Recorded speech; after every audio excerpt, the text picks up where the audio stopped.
Hi, this is Stuart Weems and welcome to the Investopoly podcast. My goal is to give you simple, easy to understand strategies, insights and tips to help you master the game of building wealth. And in this episode, I'd like to talk about what's going on in share markets, not only in Australia but around the world. Before I get into that topic, I would just like to take a minute to thank everyone that listens to this podcast each week. As you can imagine, a lot of effort goes towards producing it. It's my own content. Unlike other podcasts, I don't have, purposely so, don't have guests to sort of share the heavy lifting, I guess. And I appreciate it. And it is becoming more and more popular, which I'm very proud of. And it's certainly thanks to you, the loyal listener. So thank you for that. And of course, if you want to leave a rating or start following the podcast, that obviously helps the ranking and more people will learn about it. So I appreciate it. Okay, so let's get into the share market then, which I wanted to talk about this week. And essentially, the calendar year-to-date return in both the share market and bond market have produced some of the worst returns on record. In fact, looking back over nearly 100 years, there's only been a couple of times over that period of time where the bond market and the share market have produced such horrible negative returns. So it happened in 1931 and 1969. And then obviously this year, 2022. So it really is a very unique market. And it's all bad news. In fact, I appeared as a guest on the Australian newspaper's Money Cafe podcast last week. And the editor that I work with there, James Kirby, asked me, are there any asset classes that have actually produced a positive return? And my answer was no. Commodity prices have come off. Gold prices have come off, bond prices have fallen substantially, share markets have fallen substantially, infrastructure's fallen, property's fallen, residential Australian property has fallen, although I should note that if you look at median house prices, they're about the same value that they were 12 months ago, but certainly this calendar year they've fallen sharply. And perhaps the best performing asset class would be cash. Put your cash in the bank and you earn very little return, probably more return today given that rates have risen substantially, but certainly not shooting the lights out return-wise. But cash has probably been the best asset class in terms of performance this calendar year. So really horrible year, but very unique year.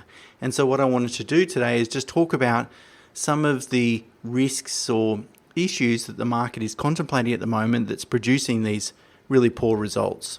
And then once I've done that, I'm going to finish off by giving you some good news and talking about which geographical segments, which share markets exhibit the best opportunities for future returns.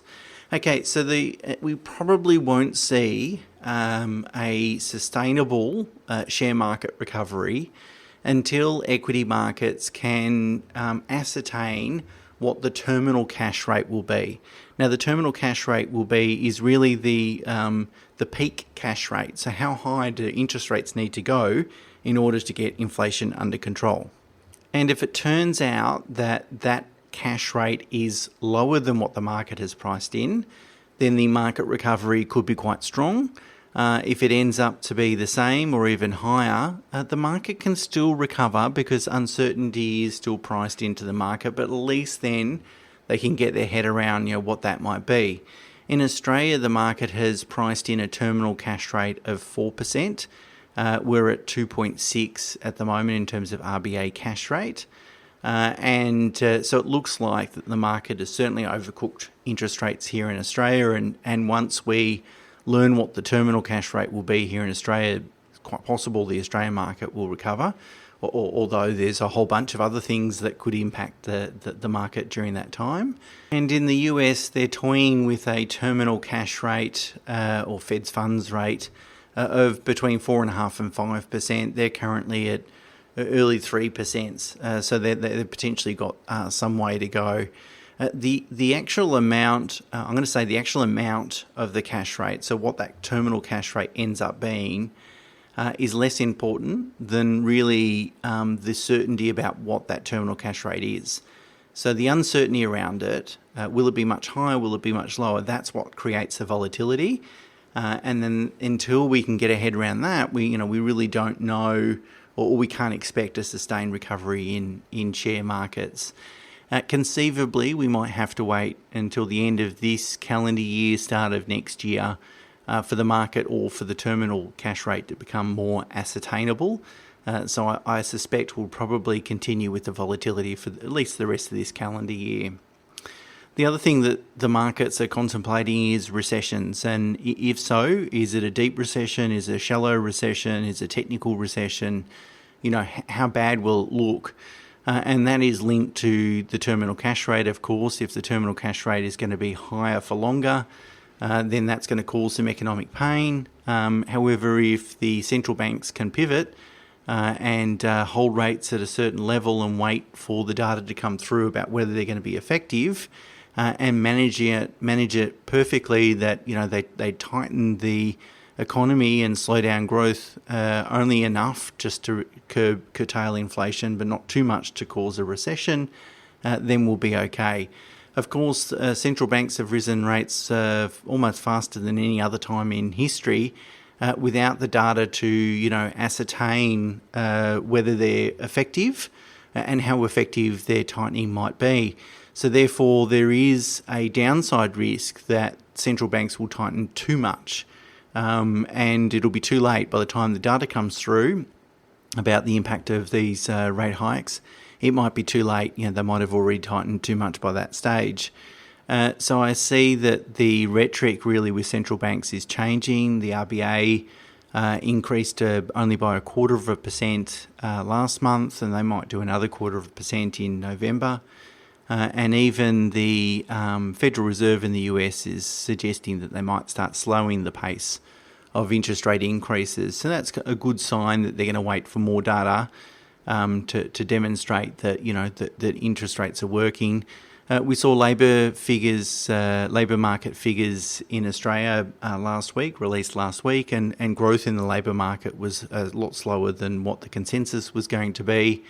And Seek released their job ads figures also towards the end of last week, and they're coming off as well. So it looks like that there's some very early signs that these interest rate increases are working in Australia at least, and that's kind of good news in terms of interest rates, that we might be getting closer to that terminal cash rate than further away. Of course, the big news and the big uncertainty and the big geopolitical risk is, will there be a nuclear war in Europe as a result of Russia's invasion of Ukraine?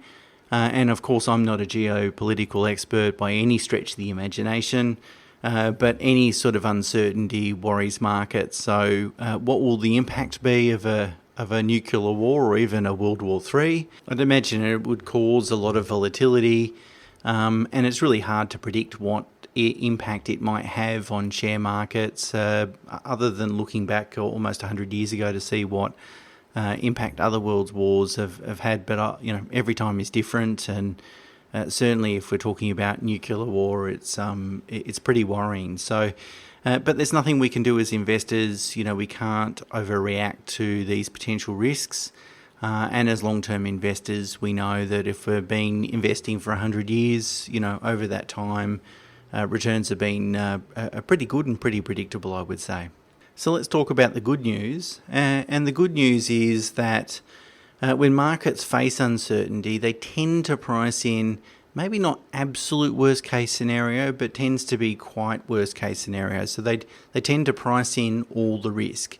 And I would argue that a lot of these risks that I've just spoken about have been, if not fully, mostly priced into current share prices. So the share market has come off 25%, the US share market, since January. And that's mostly driven by a reweighting of valuation multiples rather than earnings.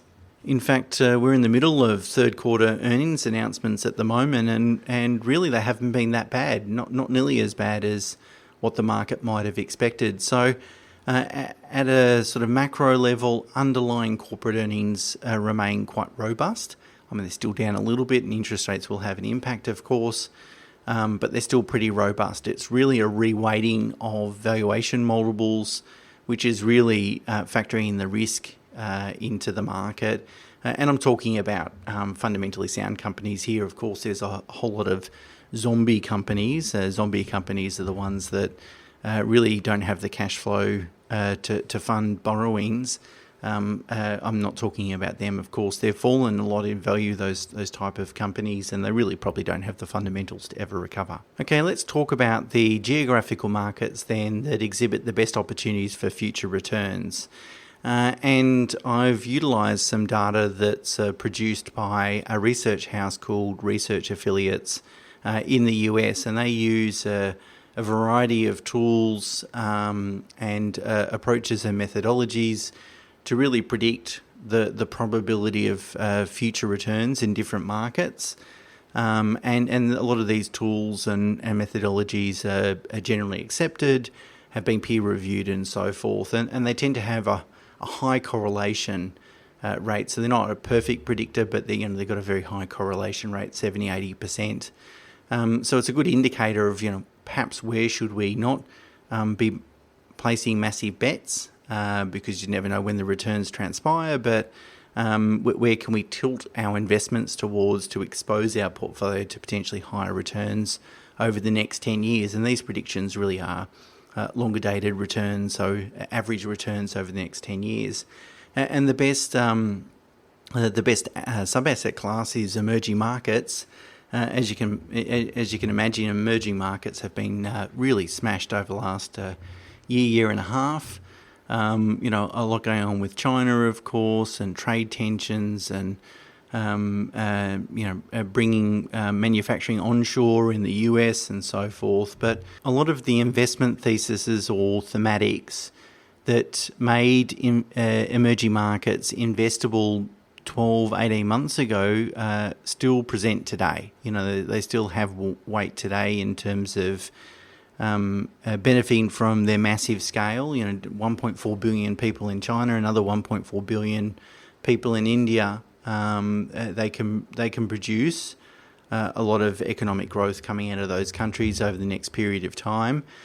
Plus also, if our starting point is very low valuation multiples, which it is at the moment, emerging market valuation multiples are incredibly low, then future returns are likely to be high. And the modelling from Research Affiliates suggests that the 10-year return has a 70% probability of being between 9.5% and 15.7%.